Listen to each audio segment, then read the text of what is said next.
kicking and punching a young boy. Look, I gotta give you guys a caveat before I break down this story for everybody out there in the audience. First and foremost, Fox 45 Baltimore does an excellent job usually in covering a lot of Baltimore-related stories, a lot of Maryland-related stories, and I'm oftentimes reliant not only on their video segments, but in addition to that, their written work on their website in order to bring you information about what's going on locally, because without them, I would not have access to that information because I don't have an on-the-ground reporter in the state of Maryland, in Baltimore, in order to bring you these particular stories. That being said, this segment is not one of those good segments. This segment is incredibly deceptive, and from the first line of the segment, where they describe this as a fight, we find this to be an absurdity beyond belief, because the fact of the matter is, this in no way, shape, or form was a fight. There were about 15 attackers of a 12-year-old white boy. By the way, the attackers in this particular video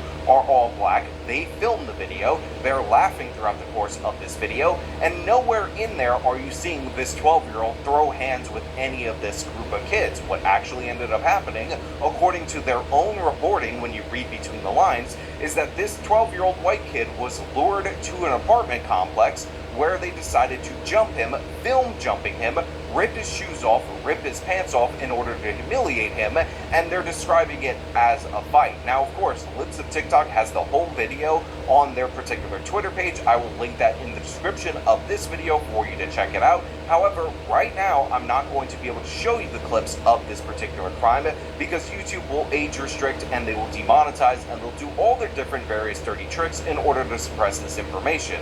But unfortunately, what we also learned is that due to laws that we've criticized in the past that protect juveniles from prosecution, many of the attackers in this particular instance will face no consequences, no probation, no juvenile detention or anything of the sort, despite the fact that they jumped a kid 15-1, and it's absolutely absurd. Now, I also want to point out that obviously the reason this is getting a lot of attention on the right-wing side of the spectrum is because of the racial component of it. You have 15 black kids attacking a 12-year-old white kid, ripping his pants off, laughing about it, having a good time, and the national media is not paying attention to it, so of course people are highlighting this, pointing out the hypocrisy in the way certain stories are covered based on race. But as of right now, in this very moment, we don't have evidence for an explicit racial motive. It is not explicitly a hate crime.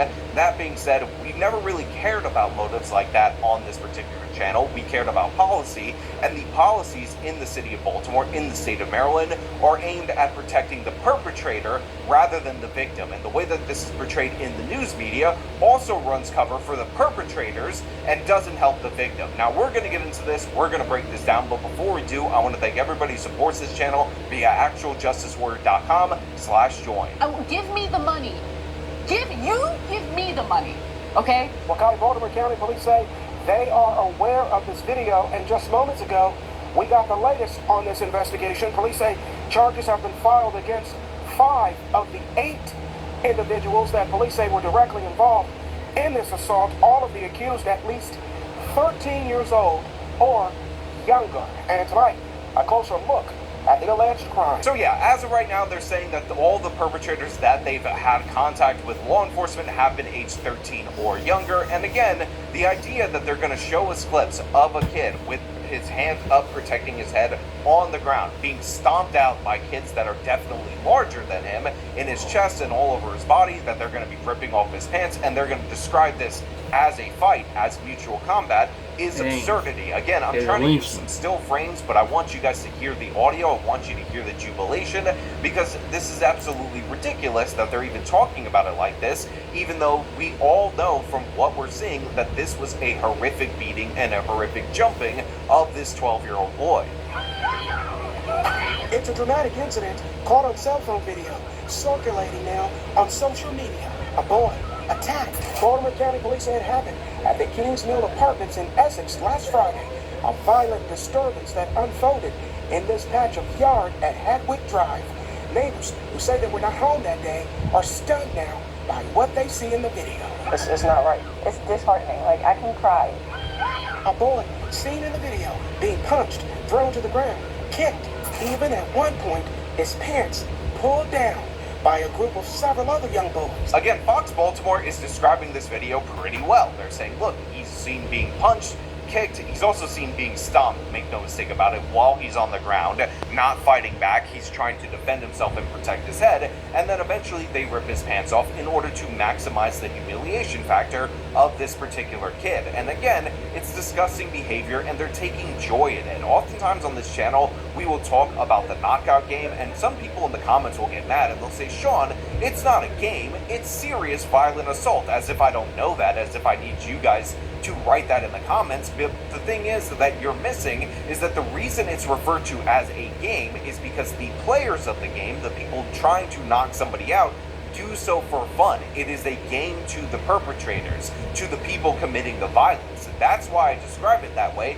and this is a perfect indication of that phenomenon, because when you watch the video on the Lives of TikTok channel, again, which will be linked in the description of this video in full, it will also be labeled, what you see is that they're enjoying themselves. There's jubilation, there's excitement in the fact that they're beating up this kid, and the fact that he's defenseless, the fact that he can't fight back against 15 of them, gives them even more fuel, even more joy. This is 100% about inflicting pain, about getting the viral video, and by the way, this is evidenced by the fact that these kids posted this video. They recorded themselves doing this crime and they shared it on social media because they don't give a damn about consequences. Tony Longo, right at this point, is very badly bruised up, says it was his son, 12-year-old Casey, beaten in that video, now recovering physically and mentally from what happened. Longo says he only became aware of the video after it surfaced this week. He says his son had not told him what happened, but he knew something was wrong. Longo says his son told him he had left home without his parents' permission that day, went to the apartment complex where he was confronted by a classmate who accused Kaysen of calling the classmate's girlfriend a bad name, one that begins with a B. That's when the boy punched Kaysen. So again, they're peppering the video throughout the course of this segment. Not only did they beat this kid, and not only did they stomp him when he was on the ground, but they ripped off his pants when he got up and then beat him and stomped him out yet again. And of course, the crime that this kid would have committed, according to these particular attackers, is allegedly he referred to one of the attacker's girlfriends as a B word, so therefore they are licensed to beat the crap out of this kid, merely possibly kill him, because they are stomping him out while he's on the ground. Obviously they have no care for this boy's life in this serious violent gang assault. And I say gang as a group of criminals acting in concert with one another, and they put it on display in the video. So in reality, what we have right here is a bunch of black teenagers luring a white kid into an apartment complex in order to savagely attack him. And the reason why people are pointing out the hypocrisy of this particular story is just imagine for a moment if the races were reversed. Imagine for a moment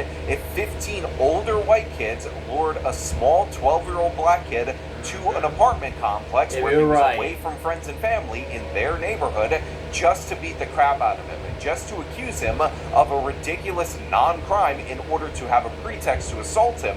They're all laughing and enjoying themselves. They're beating him while he's not even fighting back, recording it and posting it on the internet. Now again, a lot of people are focused on whether or not this should be ruled a hate crime or a non-hate crime. I don't care about that, and the reason why is because I'm not into the mind reading thing. I'm not really in favor of hate crime legislation in the first place, and I don't need this to be racially motivated in order to point out that there are serious negative policy implications in this particular story. And for this case, what we find out is that many of these kids cannot be held accountable in any way, shape, or form by the criminal justice system, and the reason for that is because the state of Maryland has gone out of their way to protect these type of juvenile offenders, these type of violent offenders, so you cannot even arrest them. They talked about 5 arrests earlier on in the segment.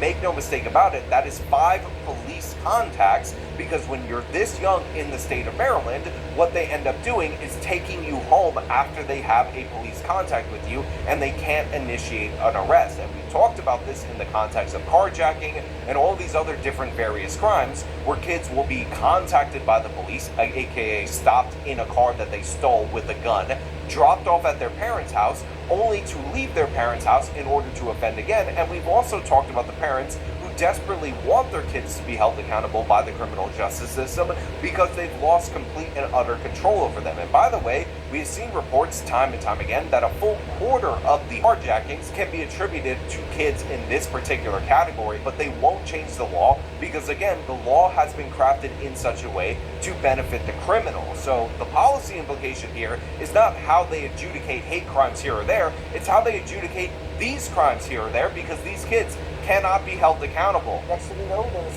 15 kids surround the case, and on top of them, brutally beat. The father now calling for the accused to be held accountable for the violent attack. Whether you're a juvenile or you're an adult, there has to be consequences. These types of behaviors are unacceptable. To beat my son, right, and then feel as if it's okay to take his clothes from him, beat him with his clothes, continue to beat him. The father, frustrated, truly emotional, his anger quickly turning to sadness over what his son suffered. The bruises, and then as a father, I felt helpless. And, I'm trying to protect my family, participating in the thought of my son being left helpless, being beat by 15